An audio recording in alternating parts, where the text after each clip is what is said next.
First year physics 2019 paper में से numerical number 5 को हम सॉल्व करेंगे आज की इस वीडियो में। याद रहे कि ये न्यूमेरिकल आपके पास क्वेश्चन नंबर 2 का पार्ट 6 था पेपर में। हमारे पास सवाल है a mass at the end of spring oscillates with a period of 0.4 seconds, find the acceleration when the displacement is 6 centimetre. एक जिस्म है जिसको स्प्रिंग के साथ बांधा गया है और वो 0.4 सेकेंड्स के वक्फे से मुर्ताइश है। हमें यह कहा जा रहा है कि हमने एक्सेलरेशन मालूम करनी है अगर डिस्प्लेसमेंट 6 सेंटीमीटर्स है। तो सबसे पहले आपको पता है हमें डेटा निकालना होगा सवाल में से। तो हम लिखेंगे डेटा।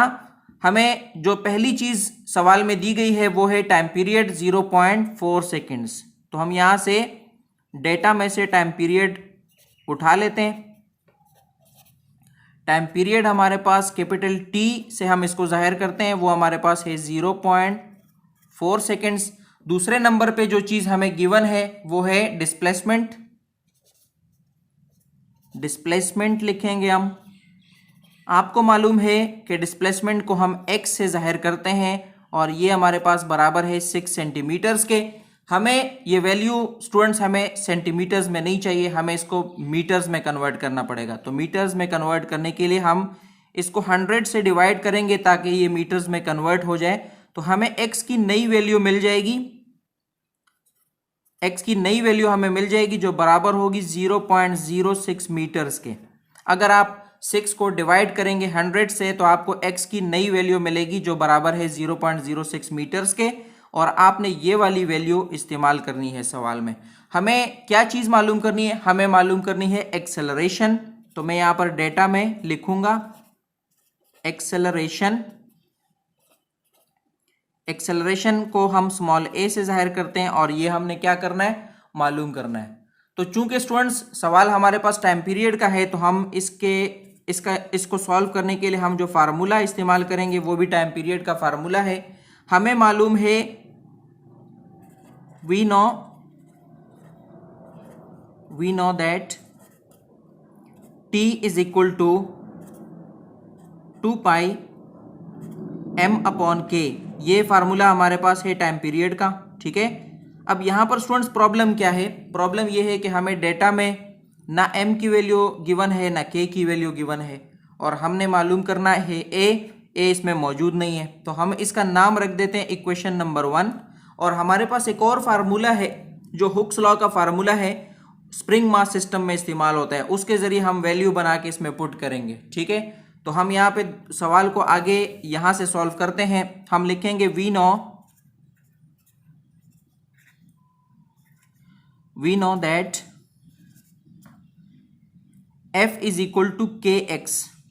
ये हमारे पास हुक्स लॉ का फार्मूला है जो इस्तेमाल होता है स्प्रिंग मास सिस्टम में। इसके जरिए हम a की वैल्यू बनाएंगे, कोई वैल्यू ऐसी बनाएंगे जो इसमें हम पुट कर सकें।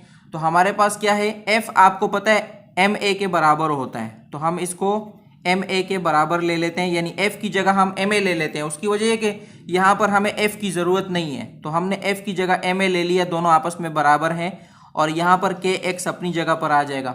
अब आप देख सकते हैं यहाँ पर देखें m/k है, तो अगर हम k को इस तरफ ले आते हैं m की तरफ और a को वहां ले जाते हैं तो m/k इस तरफ आ जाएगा। देखिए मैं m के नीचे k ले आता हूं, k यहाँ पर मल्टीप्लाई है तो यहाँ पर आकर क्या हो जाएगा? इसके नीचे आ जाएगा, डिवाइड हो जाएगा। और अगर मैं एक a को यहाँ से हटा देता हूँ, x की तरफ ले जाता हूँ तो ये हो जाएगा x/a। अब देखें हमारे पास m/k की वैल्यू यहाँ पर बन गई, ठीक है। m/k is equal to x/a, यानी मैं कहीं पर भी m/k की जगह x/a लगा सकता हूं। तो मैं अगर यहां पर x/a लगा दूंगा तो मेरे पास a आ जाएगा जो यहां पर सवाल में पूछा गया है और हमारे पास सवाल में x की भी वैल्यू मौजूद है। तो मैं लिखूंगा पुटिंग द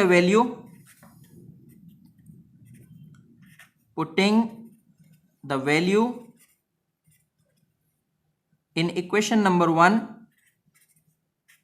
तो मैं क्या करूंगा? इक्वेशन नंबर 1 में, यानी इस इक्वेशन में मैं ये वाली वैल्यू लगा देता हूं, m/k की जगह x/a लगा देता हूं।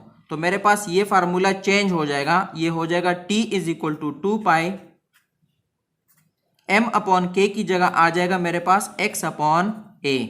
अब मैंने क्या करना है? जस्ट इसमें मैंने वैल्यूज पुट करनी है। तो मैं इसमें वैल्यूज पुट करूंगा। t की वैल्यू हमारे पास मौजूद है जो बराबर है 0.4 के, ठीक है, इज इक्वल टू 2 अपनी जगह पर आएगा। पाई की वैल्यू आपको पता है कांस्टेंट वैल्यू है 3.14, जो हर सवाल में पाई की जगह 3.14 इस्तेमाल होता है, ठीक है। और x अपॉन a, हमारे पास x की जगह x की वैल्यू आएगी जो 0.06 है, 0.06, और a हमारे पास अपनी जगह पर आएगा क्योंकि a मालूम नहीं है, a हमने मालूम करना है। तो हमें देखें जो चीज़ हमें फाइंड करनी है वो अंडर रूट के निशान के अंदर है, तो हमें इसको अंडर रूट के निशान से ख़त्म करना होगा ताकि हम इसको इजीली फाइंड कर सकें। तो अंडर रूट का निशान ख़त्म करने के लिए हमें इज इक्वल के दोनों साइड्स पे यानी लेफ्ट हैंड पे और राइट हैंड पे स्क्वायर लेना होगा, ठीक है। तो मैं सवाल के बकिया हिस्से को यहां पर सॉल्व करता हूं। मैं लिखता हूं स्क्वायरिंग ऑन बोथ साइड्स। तो मैं 0.4 का भी स्क्वायर ले लूंगा। 0.4 का स्क्वायर अगर मैं लेता हूं तो मेरे पास आ जाएगा 0.16। स्क्वायर का मतलब होता है इसको 2 टाइम्स मल्टीप्लाई करना होता है, ठीक है। तो ये हमारे पास हो जाएगा 0.4 मल्टीप्लाई 0.4 0.16 हो जाएगा। 2 2 हमारे पास हो जाएगा 4 मल्टीप्लाई 3.14 को अगर मैं 3.14 से मल्टीप्लाई करता हूं तो ये हमारे पास हो जाएगा 9.85।